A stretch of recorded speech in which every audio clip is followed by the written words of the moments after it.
आओ, आप मुझे बताइए कि ये रेप नहीं हो रहा तो क्या हो रहा है? हर जो शारीरिक संबंध है शर्मा के छुप के हो रहा है, जाना नहीं जा रहा है, कुत्तों की तरह लगे पड़े हैं। ये रेप नहीं तो क्या है? हर स्त्री चाहती है कि उसके शरीर की तरफ पुरुष का मन ललचाए, तो रेप नहीं आएंगे तो क्या आएंगे? प्रेम जगाया नहीं जा रहा, गले मिलने को पाप बना दिया है। जब जब मनुष्य दूसरे को जानेगा नहीं, जब मनुष्य एक दूसरे से शेयर नहीं करेगा अपने मन के भाव, और मन में आने भावों को, मन में आए हुए उथल पुथल को बना दे जाएगा गंद पाप, तो रेप नहीं होंगे तो क्या होंगे? जहाँ मर्जी देखो लौथड़े दिख रहे हैं, मांस, नंगी नंगी टांगे दिख रही हैं, मोटे मोटे चूतर दिख रहे हैं, स्तनों को दिखाया जा रहा है उल्टे सीधे करके, पर कहीं शरीर का अर्थ नहीं बताने की कोशिश कर रहे हैं। आदमी का बल सिर्फ सेक्स के लिए, औरत की सुंदरता सिर्फ सेक्स के लिए, तो रेप नहीं होंगे तो क्या होंगे? आकर्षण को नफरत बनाए जा रहे हैं, नफरत जगाई जा रही है, तो रेप नहीं होंगे तो क्या होंगे? मीडिया में क्या दिखा रहे हैं? रेप दिखा रहे हैं। हर स्त्री अपने आप को चिकनी चुपड़ी बन के दिखा रही है सामने वाले का मन ललचाने के लिए। आदमी सच्चाई तो ना दिख रहा, आदमी मांस का लुथड़ा दिख रहा है। ये मांस का लुथड़ा अच्छा है? बस स्त्री किसका चुनाव करती है? वह जिससे उसके काम निकले। बस नफरत जगा जाएगी, गलत बनाया जाएगा, तो रेप नहीं होंगे तो क्या होगा? और रेप तो वास्तव में पुरुष का होता है, स्त्री का तो शरीर एक अंड का नुकसान होता है। पुरुष के एक वीर्य में 300 करोड़ से ज़्यादा स्पर्म मर जाते हैं, उसका शरीर का तत्व चला जाता है, वो मौत की तरफ बढ़ जाता है। और क्या हो रहा है? रेप क्या है? शारीरिक संबंध को गलत बनाया गया, तभी एक दूसरे की बेइज्जती कर रहे हैं, एक दूसरे को अपमानित कर रहे हैं, और कर वही रहे हैं, यही उनके जीवन का उद्देश्य है, और ऐसे उनका जीवन बनता है, और कहते हैं रेप हो रहा है। यदि एक नंगा बदनाम ना किया जाए, यदि लोग किसी नंगे आदमी को ये ना बोले नंगा है, कहेंगे हाँ बस शरीर है जैसे मर्जी है, तो क्या शरीर का रेप होगा?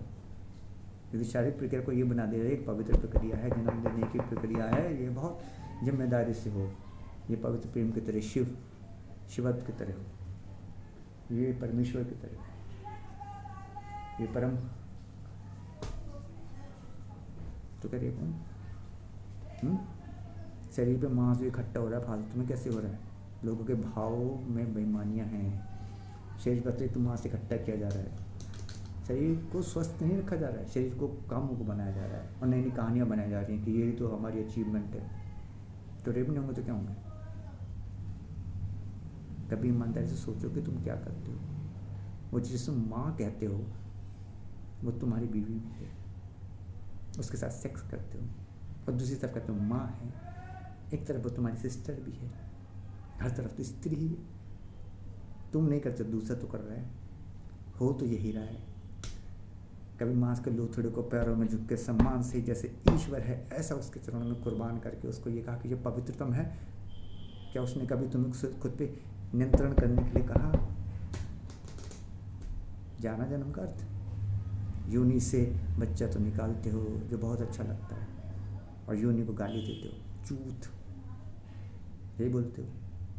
अपने लिंग से जहाँ से जन्म होता है उसको गाली देते हो, लंड, यही बोलते हो। और पत्थर के शिवलिंग को पूजते हो।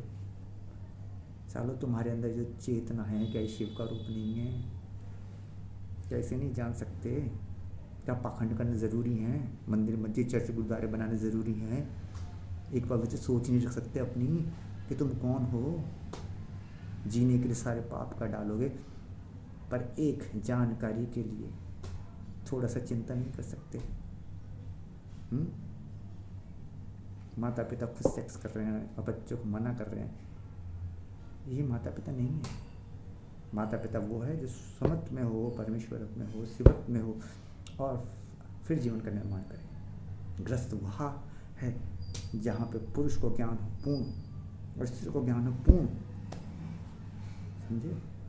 और दोनों जिम्मेदारी लें कि हम अपने शरीर को सुरक्षित रखेंगे, स्वस्थ रखेंगे, और नए जीवन का निर्माण करेंगे पवित्रतम से, और पूर्ण ज्ञान की तरफ आएंगे। संपूर्ण धरा पे, संपूर्ण ब्रह्मांड में एक अच्छी वाइब्रेशन फैलाएंगे, पाखंड वाली नहीं। कोई बंधन नहीं डालेंगे किसी रंग का, किसी कपड़े का, किसी पहनावे का, किसी रूप का। सिर्फ एक पवित्रता होगी अंदर। बांटेंगे नहीं हिंदू मुस्लिम सिख ईसाई, बांटेंगे नहीं स्त्री पुरुष। कहेंगे एक परम चैतन्य हो तुम, देह रूप धरे हो। पुरुष परमेश्वर का रूप है, प्रकृति धरे है, पुरुष से बनी प्रकृति अस्थिर। पर यदि वह पुरुष में है, चैतन्य में है, तो वही है, अन्यथा नाश तो हो। तुम बने ही नाश के लिए, खुद ही को मारोगे। बुद्धि क्या है? बुद्धि एक निर्णय है। समस्त सूचनाओं को जो एकत्र किया गया देह के अंदर, उन सब सूचनाओं को कैसे व्यवस्थित करते हो? सत्य मार्ग पे करते हो या असत्य ज्ञान मार्ग पे? तभी कह रहे हो कि पुराना समय अच्छा था, आयुर्वेद अच्छा था। तुम खुद को जाने नहीं, समय तो कुछ है ही नहीं, समय तो तुम्हारी अस्थिरता है जो तुम बना रहे हो। कोई सतयुग, कलयुग, त्रेता युग, द्वापर युग नहीं है। समस्त चेतना जब पूर्ण ज्ञान में हो वही युग कहलाता है, पूर्ण परमेश्वरी युग। उसी को सतयुग जानो। और जब पूर्ण चेतना में नहीं है तो वह सभी युग अनर्थ में है। और ये कुछ नहीं कि पहले सतयुग था, पहले भी सभी मनुष्य में अज्ञानता थी, अज्ञानता में रहते थे, और आज भी वही है।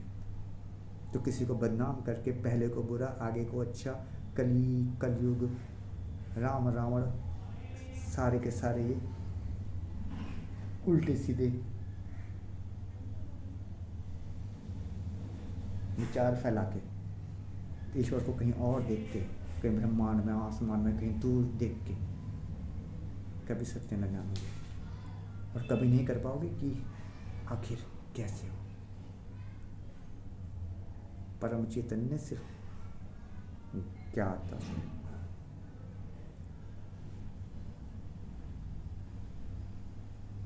मास्क लोथड़ों को बहकाने के लिए इस्तेमाल करते हो।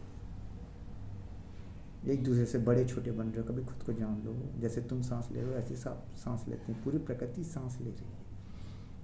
पूरी प्रकृति एक योजना में है, और वह योजना है कि तुम ज्ञान में आओ, पूर्णता में आओ। परंतु तुम पूर्णता में आने की बजाय अज्ञानता से सृष्टि को विकृति कर कर कर कर कर कर कर कर नए नए पखंड बना रहे हो।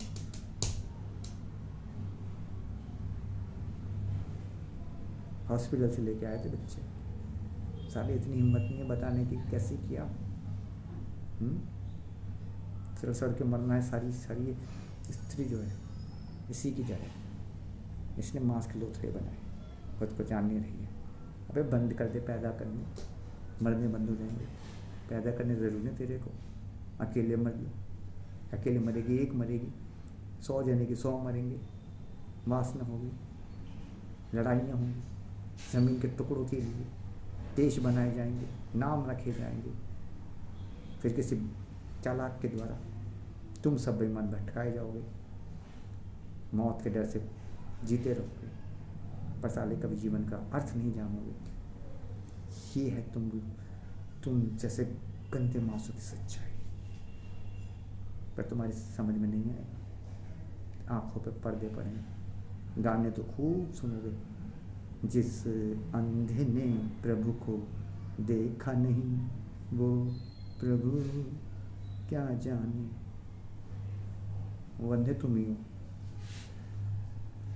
अपने भीतर झांको, सभी कर मुंह से बाहर आओ, स्वयं को जानो और लगाओ सही योजना में। और सही योजना न्यूनतम होती है, नवीनतम होती है। ये किसी पुरानी रीति रिवाज के बंधन में नहीं। कभी पवित्रता से सोच के तो देखो, तुम ही हो अजर अमर, तुम ही हो। अपनी गलती से कैद हुए और अपनी समझदारी से निकलो।